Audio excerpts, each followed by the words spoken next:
오늘 말씀은 에레미야가 4장 1절에서 10절입니다. 한류는 한국 대중문화가 해외에서 유행해 그들의 삶에 영향을 미치는 사회적 문화적 현상이라 정의를 하죠.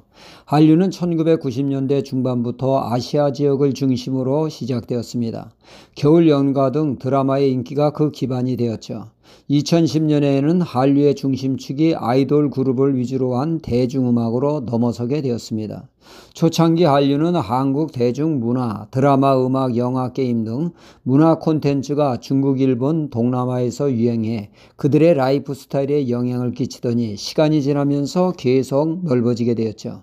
지역적으로 아시아를 넘어 아메리카, 아프리카, 남미, 유럽 등 전 세계적으로 확장되었습니다. 싸이의 강남스타일은 유튜브를 통해 전 세계에 알려졌고 뮤직비디오에 등장한 말춤은 전 세계인의 춤이 되었습니다. 싸이의 강남스타일은 유튜브 창사 이래 처음으로 10억 건을 돌파하는 최단 조회수를 기록하는 기염을 토했습니다. 한류는 문화산업에 뛰어넘어 영향을 미치게 되었죠. K뷰티, K푸드, K방산, K관광 등 다양한 파급 효과를 내게 되었죠. 이로 인해 내한하는 해외 관광객의 숫자가 해마다 늘고 있으며 이로 인한 한국 국가의 이미지가 엄청나게 상승하고 있습니다. 한류는 전 세계적으로 강력한 영향력을 끼치고 있죠. 한류는 심지어 폐쇄 국가인 북한에까지 퍼져 북한 MZ세대에 막강한 영향을 끼쳐 김정은이 체제 위협으로 바짝 긴장하여 법으로 한류를 차단하고다 시도하지만 한류를 막을 수는 없을 정도로 한류는 막강합니다. 이제 한국은 전 세계가 주목하는 나라가 되었죠. 미래의 도시를 확인하고 싶으면 한국을 가보라고 합니다. 이는 대단한 일이 아닐 수 없죠.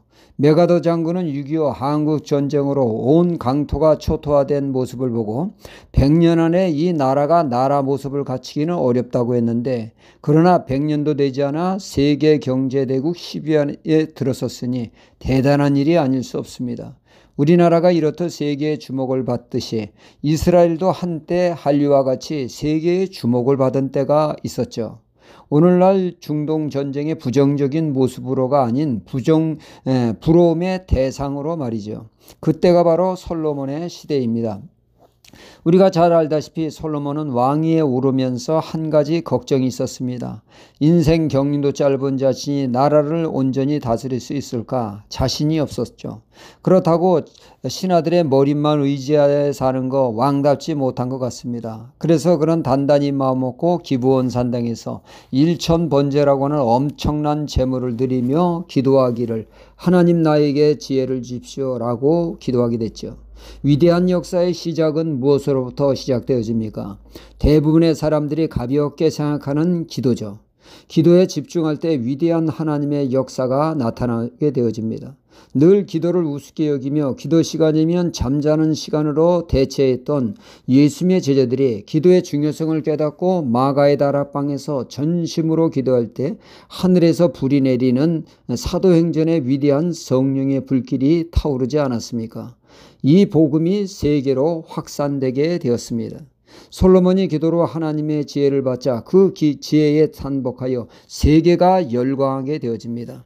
그 지혜가 어찌나 대단했던지 이스라엘을 다 주목하며 방문했다고 열왕기상 10장 24절로 25절에 천하가 다 하나님께서 솔로몬의 마음에 주신 지혜를 들으며 그 얼굴을 보기 원하여 각기 예물을 가지고 왔다라고 말씀하고 있습니다.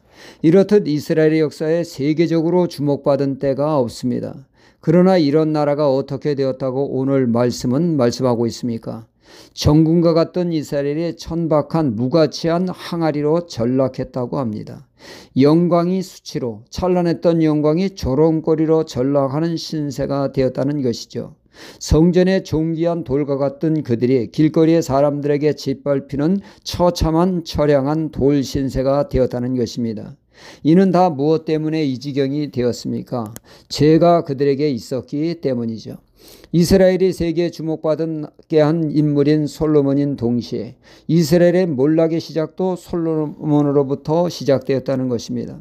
그는 하나님이 주신 지혜와 복을 가지고 하나님의 뜻을 추구하기보다는 자신의 정욕을 위해서 사는 죄악된 삶의 결과가 이스라엘이 남북으로 갈라지게 되는 아픔을 가져왔고 이스라엘과 유다는 그 제약된 삶을 답습하여 대대로 죄 가운데 살게 됨으로 인해 스스로 파멸을 자초하여 파국으로 치달아 바벨론에 짓밟혀 나라 형체가 사라지는 치욕을 맛보게 된 것입니다.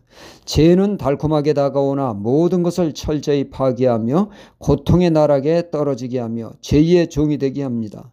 부자유하고 곤고한 삶이 되게 하죠. 죄는 불나방과 같이 죽음의 불길을 향해 뛰어들게 합니다. 유다가 죄로 인해 그 꼴이 되었죠. 죄는 천의 얼굴로 다양하게 우리를 유혹하나 결국은 수치요 치욕이요 파멸만이 남게 됩니다.